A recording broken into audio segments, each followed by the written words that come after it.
Alberta tricked into communism. Can't make it up. Just brutal. I'm watching the link shared to me by my friend Carrie Rempel and everybody. So referendums are now going to be used to have early election calls. The most undemocratic thing about governments, a marker, one of the major markers developed by the United States, is scheduled elections. You have limited terms, scheduled elections. If you don't have that, you don't have a stable democracy. You don't even have a functioning democracy. Two majors that now Alberta has thrown out the window. Danielle Smith, our premier in Alberta, has not participated in a single scheduled election since coming to power. Always erratic early elections right from the get-go with Jason Kenney. This woman knows no bounds on democracy. Completely Kim Jong-un. And you can go to North Korea for the same baloney. He does that to the foolish North Koreans who've been institutionalized in communism. But as the media showcases, Albertans are all for unscheduled elections. Oh yeah, I'm going to get a referendum question or three. Stay in Alberta forever. And there's two others proposed, but Danielle Smith is going to use those for early election call so she can remain in power another 4 years. Foolish Albertans. Number one marker of a democracy is scheduled elections. Number two, term limits, none of which any of you have, meaning you're mostly communist. America's over here, communism's here, and Alberta's right here. Right here. The province of Alberta. Our federal government's completely gone, and now the province of Alberta is completely gone in democratic markers. It's not a democracy. They call it a parliamentary democracy. Well, that's not anybody's democracy for the people. And it's proved, and just how foolish so many Albertans are. Oh yeah, another early election. Let's have unscheduled elections forevermore. We've already had 3 in a row. Albertans, what's happened to you? You are more like communist North Korea than you are like the United States. I tagged my friend Benjamin Ebley in this. He's tired. It's 1 o'clock in the morning Mexico time. But we had a major breakthrough tonight, Ben. I just did another video on constitutionalism. And what I've now uncovered with Albertans and Canadians, mostly separatists, is they didn't understand that provincial constitutions and all encroachment of the federal government over provincial powers.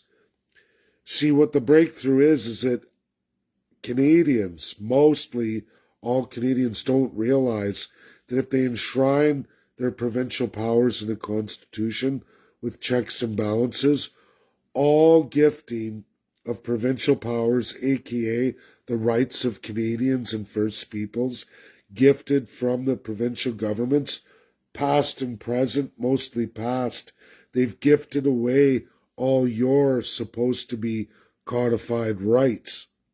Property, water, resources, your civil rights, your human rights, your rights to education, health. We can go on and on. All the resources. If you codify a provincial constitution, you remove all current and past encroachments on said areas for all Canadians in that region. The federal government loses all of it, including all their taxes they collect on provincial powers, because they've been gifted these powers that were supposed to be your codified rights as Canadians and First Peoples. They've taken that, gifted it to the federal government so that they were allowed to do trades outside for all themselves, their friends, not you, the Canadian people, not your region. You see, I'm going to say it again. In 1867, Canada created its constitution and molded provincial constitutionalism in Section 5, Part V. That was so that the states would not invade British North America and destroy it and finish it off for good.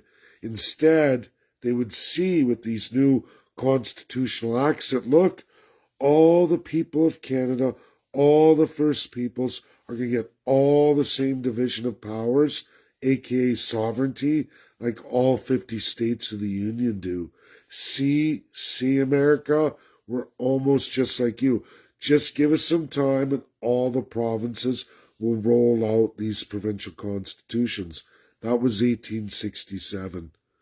USA turned after the Civil War, and instead of destroying the rest of British North America and making it part of the United States, they went out to the world and destroyed the rest of the Spanish Empire. They had a choice. We've removed Spain from our states in all constitutions through civil war, but now we have to eliminate the colonials.